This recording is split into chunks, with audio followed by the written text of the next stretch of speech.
Ang atong ebanghelyo karon nagsaysay mahitungod sa kahulugan sa sambingay, mahitungod sa mga sagbot sa uma. Unsa may atong makatunan ing sambingaya, niining pasabot o kahulugan sa sambingaya. Una, ang Dios mapailubon. Nagulat siya nga mubalik taniya. Kanunay niya kitang gihatagan og mga kahigayunan nga mutubo patungha og magmabungahon alang kaniya. Nagtuog gyapon ang Dios sa atong kaayo.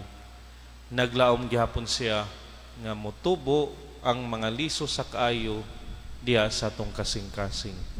Bisan pa nga napalibutan kita sa daghang mga sagbot sa mga sala ug kahakog, mga kasakit ug mga problema, mga tentasyon ug mga kasamok. Mabuntog gihapon nato kini nga mga sagbot. Mahimo kitang mulabaw ug dili magpadaog. Ang Dios sa kanunay naghatag kanato og kahigayunan aron ang trigo nga niya kanato makapamunga og usa ka gatos kapilo o daghan pa. Dinhi makaingon kita nga gipospon sa Dios ang iyang paghukom. Siya naghatag og panahon nga kita magmatinumanon, magmabungahon. Gihatagan ta niyag panahon ug luna aron maghinulsol kita, makig-uli kaniya. Busa siguruhon nato nga kitang tanan mahimong mga trigo ug dili mga sagbot alang sa uban. Ikaduha, ang Dios maluluyon ug dugay masuko. Bisan ang atong ebanghelyo nagpadisidaan na adunay paghukom o paglain sa mga maayo ug sa dili, adunay panahon sa paghukom apan dinhi ang Dios dili dali sa paghukom kanato. Nakasabot siya sa atong kahimtang.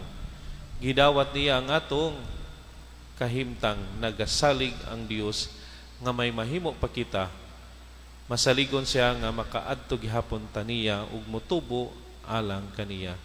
Siya naghatag kanato og mga paagi sa pagbag-o aron makabig.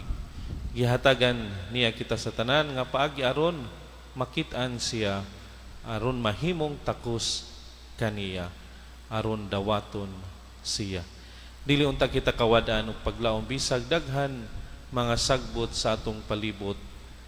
Ayaw pag-undang bisan kung kana nga mga sagbot nagtintal kanato, naglumos kanato o nagpasakit kanato. Ang Dios nagpasalig kanato nga siya kanunay naguban.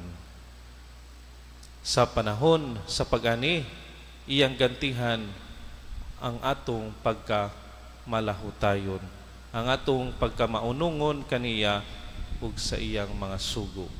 Busa kung adunay daghang mga sagbot sa atong kinabuhi, usahay kita na himong mga sagbot sa uban ato unyang usbon o putlon kini nga mga sagbot sa atong kinabuhi ug patubuon ang mga trigo.